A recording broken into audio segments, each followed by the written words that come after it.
Hello అందరికీ, ఈరోజు వచ్చేసి మా పిల్లలకి చికెన్ ఫ్రై చేస్తున్నాను, అది కూడా ఎయిర్ ఫ్రైలో. సో ఇది చాలా టేస్ట్గా ఉంటుంది. మనకు కావాల్సిన పదార్థాలు చాలా సింపుల్. అల్లం వెల్లుల్లి, సాల్ట్, కారము, పసుపు, నిమ్మరసం, ఆయిల్, పెరుగు ఇవన్నీ తీసుకోవాలండి. చక్కగా మిక్స్ చేసేసుకొని మన చికెన్ పీసెస్ కూడా ఇందులో వేసేసుకొని బాగా మిక్స్ చేసేసుకొని కాసేపు నానబెట్టుకోండి. తర్వాత మనము ఎయిర్ ఫ్రై బాక్స్ ఉంటుంది కదా, అది తీసుకోవాలి. ఇందులో పీసెస్ ఒక 20 దాకా పెట్టుకోవచ్చండి. ఇంకా దీనిపైన కొద్దిగా ఆయిల్ అప్లై చేస్తే చాలు, ఎక్కువ కూడా అవసరం లేదు.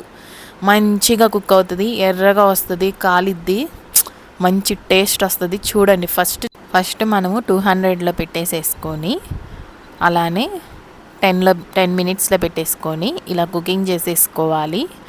ఇప్పుడు వర్షాకాలం కాబట్టి అసలు ఎక్కువ డీప్ ఫ్రై కాకుండా మనం ఎయిర్ ఫ్రైలో ఇలా తక్కువ టైంలో చక్కగా ఫ్రై చేసేసుకోవచ్చు. మిగతాది నేను కర్రీ చేసేస్తున్నాను, నాకు రెడీ అయింది.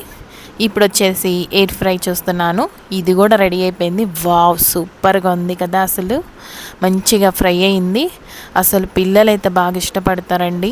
మనం ఈజీగా ఉంటుంది కూడాను, ఇలాగ చేసుకుంటే ఎక్కువగా ఆయిల్ పట్టదు, లైట్గా ఉంటుంది, మంచిగా తినొచ్చు. సో ఇదండి, చూసారు కదా, చాలా సింపుల్ కదా ప్రాసెస్. కర్రీ అయిపోయింది, అలానే ఫ్రై కూడా అయిపోయింది.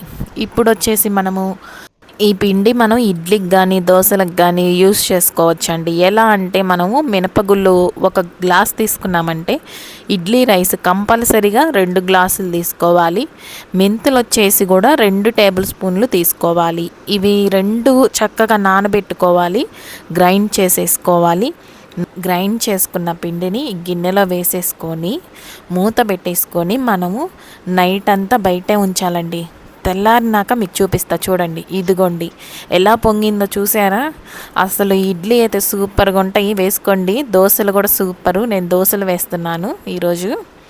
చూసారు కదా, అటు ఇటు మంచిగా కాల్చుకొని ఇలా వేసుకోకుండా ఏముందులే అని చెప్పేసి కొంచెం రైస్ తగ్గించారంటే అసలు ఇడ్లీలు కూడా రావండి, దోశలు కూడా రావు. నేను చెప్పిన పద్ధతిలో అలా వేసుకోండి, చాలా పర్ఫెక్ట్గా వస్తాయి. మీరు కమ్మగా తింటారు, పిల్లలు కూడా ఇష్టపడతారు. సో ఇదండి ఇవాల్టి వీడియో. ఎవరైతే మన ఛానల్ చూస్తున్నారో ముందుగా సబ్స్క్రైబ్ చేసుకోండి. ఇలాంటి మంచి మంచి వీడియోస్ మీకు షేర్ చేస్తూ ఉంటాను. థ్యాంక్ యూ అండి.